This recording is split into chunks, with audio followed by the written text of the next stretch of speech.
ఇక్కడ ఇటువైపు. హాయ్ అండి. ఇక్కడ లైట్లు మొహాన్ని కొడుతున్నాయి కనపడలేదు. ఓకే. ఓకే. ఈ సినిమాకి ఈ మధ్య కాలంలో సినిమా డేట్ మారిందంటే బిజినెస్ లెక్కలు ఓటీటీ చాలా క్యాలిక్యులేషన్స్ మారుతాయి కదా. వాటిని ఏవి లెక్క చేయకుండా ఇన్నిసార్లు ఆపర్చునిటీ ఇచ్చారు టీంకి. దేనికోసం లెక్కలు నిజంగా మారినాయా ఓటీటీకి సంబంధించి? లెక్కలు మారలేదండి. కేవలం మనకి నచ్చకుండా సినిమా ప్రేక్షకుల ముందు పెడతాం చాలా తప్పు.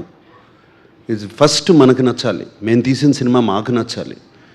ఇది ఏ ఓటీటీ కోసమో ఎవరి కోసమో సినిమా ముందు పెట్టకూడదు. I'm actually very I should apologise.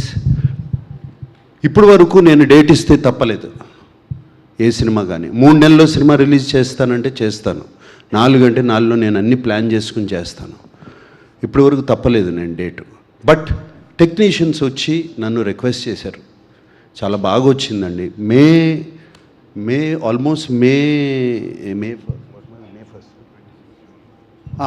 Almost 26 జూన్కి సినిమా రెడీ అయిపోయింది. ఆల్మోస్ట్ జూన్ 1కే సినిమా చూసుకున్నాము. 26 జూన్కి రిలీజ్ అవుతాక రెడీ అయింది.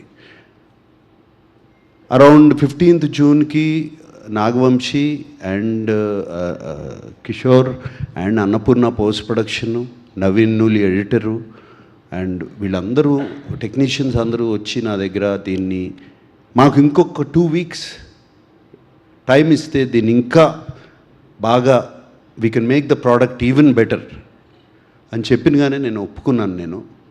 And yes, they no numbers change, but the film has gotten film ఇంకా చాలా బాగా తయారైంది. నాగార్జున గారు ఇక్కడ సార్, ఇక్కడ ఇటు సైడ్ సార్. యా, అయితే బేసికల్లీ నామకరణం అనేది ఒక్కసారి జరుగుతుంది. బట్ అఖిల్ గారికి ఫ్యాన్స్ అందరూ నాకు అఖిల్ అని చెప్పి నామకరణం చేయాలి అన్నట్లుగా ఫ్యాన్స్ నుంచి వస్తుంది. దానికి ఏమైనా చేంజెస్ చేస్తున్నారా? టైటిల్స్లో అఖిల్ గారిది ఏమన్నా పేరు మారుతుందా? అఖిలేని. ఓకే, ఇంకొకటి అఖిల్ గారు, బేసికల్లీ ఇందాక నాగార్జున గారు మాట్లాడుతూ పెయిన్ గురించి చెప్పారు కదా. ఎవరికైనా హీరో అన్నాక కమర్షియల్ సక్సెస్ అనేది కంపల్సరీ ఎవరైనా చూస్తారు, మీ ఫ్యామిలీలో అందరికీ ఉంది. సో ఈ సినిమా అనేది కమర్షియల్గా ఎలా తీసుకెళ్తున్నారు, ఎంతవరకు సక్సెస్ అవుతుంది అనుకుంటున్నారు, మీ హోప్ ఏంటి ముఖ్యంగా? ఎందుకంటే మీరు చాలా పెయిన్ నుంచి వచ్చారు కాబట్టి ఖచ్చితంగా పెయిన్ అండ్ సక్సెస్ అనేది నీడ్. సో ఎలా అప్పుడు ఆ టైంలో ఆ పెయిన్ నుంచి ఎట్లా బయటకు వచ్చారు, ఇప్పుడు సక్సెస్కి ఎట్లా? ఈ సినిమా మనం కమర్షియల్గా ఆలోచించలేము. We have to make it how it is suppose to be made. అందుకే ఆయన దాని వెనకాల పెద్ద జర్నీ ఉంది. మేము ఎక్స్పీరియన్స్ చాలా ఎంజాయ్ చేస్తూ పనిచేసాం, ప్రేమించి పనిచేసాం, చాలా రెస్పెక్ట్ ఇచ్చాం ఈ స్క్రిప్ట్కి. డిమాండ్ చేసిందా అలా రాసుకుని వచ్చారు ఆయన. సో మీరు రేపు సినిమా చూసినప్పుడు you will completely understand there is no commercial calculation with this film. It is purely our efforts are genuine efforts. నేను ఇది చాలా జెన్యూన్గా చెప్తున్నాను. Genuine effort to put a very special film. కథ విన్న వెంటనే ఈ కథ జరగాలి, ఈ కథ తీయాలి మనం. We have to create it into a cinematic experience because when we're hearing itself it is so special.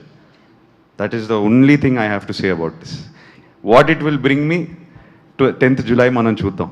It is a genuine attempt from all of us, not just me. That is why I'm not speaking only on my behalf. I know from this seat here, from Taman to that side, and all the people behind, నాకు తెలిసి ఎంతమంది కష్టపడ్డారు దీనికి. ఈయన Akhil soil పట్టేసుకున్నాడు, నా వెనకాల ట్రక్కులు లారీలు సాయిల్ పట్టేసుకున్నారు అందరూ. సో నాతో చాలామంది పనిచేశారు. నాకు సార్